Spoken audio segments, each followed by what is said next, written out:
All right, hey, shalom, shalom. First and foremost, want to give all praises, honor, and glory to Yahweh, by Hashem, Yahushua, by Hashem, Ruach. Double honors to the apostles and the elders of Great Millstone, who rule well in peace, love, salutations, and blessings to the Lord's elect. The brother Yeshaya, part of Valley, South Carolina. I hope you're straight. If it's not, it's all good. Yeah, all right. Yeah, this brother Yeshaya, part of Valley, South Carolina, and this quick in transit is gonna be inspired by the elder brother Jacob Barak, or Barak Jacob. He did and Salaki, if I didn't have your name 100% correct, but I believe it's Jacob Barak. But anyway, the elder brother did a lesson about thorn in the flesh, and you know, I just was like, okay, well, you know, I'm gonna use this as a testimony of sorts, because you know, the spirit is amping up and it's getting harder for brothers, and especially because, you know, we're close to the end, and brothers that's just getting into this thing, you know, they might be going through some things that, you know, they never would have imagined that they'd be going through in their life, right?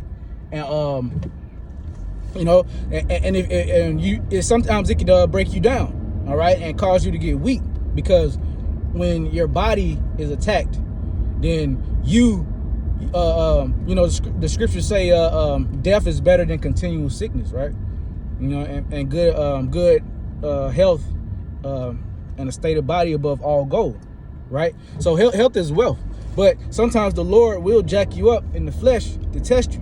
All right, a thorn in the flesh. Paul had a thorn in the flesh. Yahushua, he was grief stricken, was stricken with grief, which when you go to it, as we know, and got taught by the apostles, that is talking about infirmities and diseases and you know, stuff like that.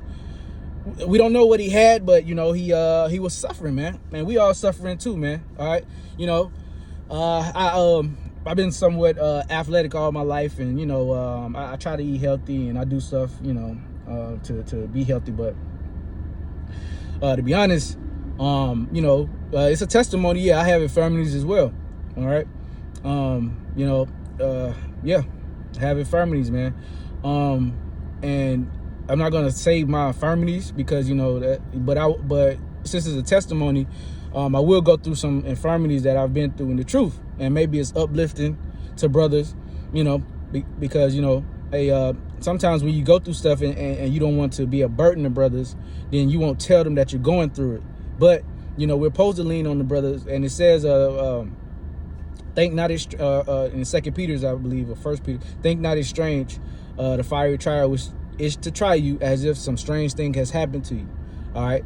And also, you know, the same thing is getting accomplished by the brethren in the world. So all the brothers are going through it. We just got to start communicating better, man. But anyway, okay, so yeah, when I first came in, my first couple years, you know, I was going through it's like going through sleep paralysis and stuff like that. You know, that's not an infirmity, so to say, but you know, that's a trial and test, you know, so going through that a lot. But anyway, to the infirmities, right? All right, one of the infirmities I had, I broke my collarbone when I was younger, when I was like a teenager, and you know, it's still not right to this day, but it's straight. But what used to happen, you know, when I used to play basketball and do stuff, when I used to work at my old job, my shoulder would constantly like pop out of place and pop into place, and I'm talking about one of the most excruciating pains. Oh man, and that used to happen for months straight. I mean, I used to be scared to like reach up too fast, and I was working in the warehouse. I used to be scared to reach up too fast because I know that my shoulder was gonna pop out, and it hurt so bad, man. And I was dealing with that for a while. Hey, Thwadi, how about Shem Yahshua? He got me out of that. Okay, you know, another infirmity. And a while ago, all right, and I never had this before I got in the truth. I got tonsillitis 3 times. I got tonsillitis 3 times, and I never had tonsillitis in the truth. I still have my tonsils. You know, a lot of people get their tonsils removed. I still have my tonsils. I never had any problems or anything with it in my life. I had it 3 times in the truth, right? Now, the first time was the worst because I didn't know what it was. Well, actually, yeah, I did have one time before, but anyway, I'm getting flashbacks thinking about it. But yeah, first time, right? You know, I was feeling like, you know, the right side of my throat was kind of, you know, sore, and since I was like, okay, it's all good, it'll go away, it'll pass. A couple days go by, nope, still it started getting worse. All right, and me, when I first got in, I was like, I'm not going to the hospital for nothing. I'm not going to the hospital. I'm gonna let the Lord fix it, and He gonna fix it. All right, pray. And so that's what I did. Constantly got worse, right? Constantly kept getting worse. So what I did was just, tried my best, but to self-medicate didn't work. So I remember this like it was yesterday. My Eve, she was going out of town, I guess, to visit family, and I was at the house by myself. And it got so bad that my whole side of my fucking neck was swole, and I couldn't open my mouth. I couldn't swallow. I couldn't eat. I couldn't brush my teeth. I couldn't do anything. I tried. I could brush, but I couldn't get too far. And it was also accompanied by flu-like symptoms. So not only having that pain right here, and having the I don't want to get too vulgar, man, but we men, fuck it. Not only having that pain, right here, that excruciating pain, which causes you not to eat or drink. I couldn't even sleep. I remember laying in the bed with a hoodie on, shivering, shaking, sweating profusely. And with the tonsillitis thing, that shit, it was so bad that I couldn't really close my mouth, and my mouth was constantly salivating, so I couldn't go to sleep. And I just dealt with it for a couple days. Like, I'm talking about excruciating pain, until my wife got back and she said, yeah, we got to go to the hospital. I said, yeah. And I broke down. I was like, yeah, I'm just gonna have to go to the hospital. All right, went to the hospital, got that, squared away, bam, got it again. But this time I was smart, and I went to the hospital and got it knocked out. But anyway, yeah, man, we're gonna go through things in the truth, man. It's just so many things, but I just I don't want to go too far and talk about myself too much. But just to brothers, man, and the Lord looks at it.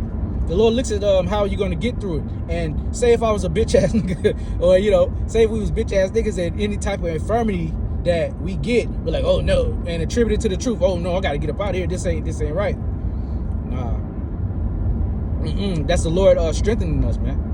All right, that's the Lord strengthening us and testing us. And a lot of brothers have way more infirmities than just what I mentioned. Way worse infirmities than what I mentioned. All right, not to mention the infirmities that I done had all throughout my life. Well, mostly throughout my life, being a so-called black man, and being raised with that horrible diet. My mom used to eat like pig feet and shit, and I'm raised in the South, so everybody eating raccoon, and I never tried none of that. I never tried raccoon, turtle, none of that. But, just predisposed to certain things, man, But yeah, man, hey, and this, I'm gonna end it with that. I don't want to ramble it too long, and that's just a couple of the infirmities, man. I got a laundry list, man. But anyway, yeah, man. Hey, just the water to Yahweh Shem Yahushua for healing us. Hey, we're at the end. Younger brothers or brothers that's in the faith, and brothers that I know that's probably that'll probably peep this video out. Shit, man. Hey, if y'all got infirmities, hit me up, man. The brothers down here in SC, they call me the doctor of the group, the physician of the group, man. They call me the Luke of the group. But yeah, man. Hopefully that was uplifting. Wasn't too disgusting. I didn't go too vulgar, but hey, we dealing with infirmities, man. Let's lean on the brotherhood. Not be afraid to ask a brother to pray for you. And I gotta start being better with that, man. Asking a brother to pray for you, because prayer is powerful. Prayer is the best thing that we can do for one another, man. Even outside of money and all that. So yeah, hopefully that was uplifting, edifying. Want to give all honor, praises, and glory to Yahweh, Bahashem, Yahushua, Bahashem, Rahahakwadash. Double honors to the apostles and the elders of Great Millstone who rule well. Peace, love, salutations, and blessings to the Lord's elect. Till next time, shalom.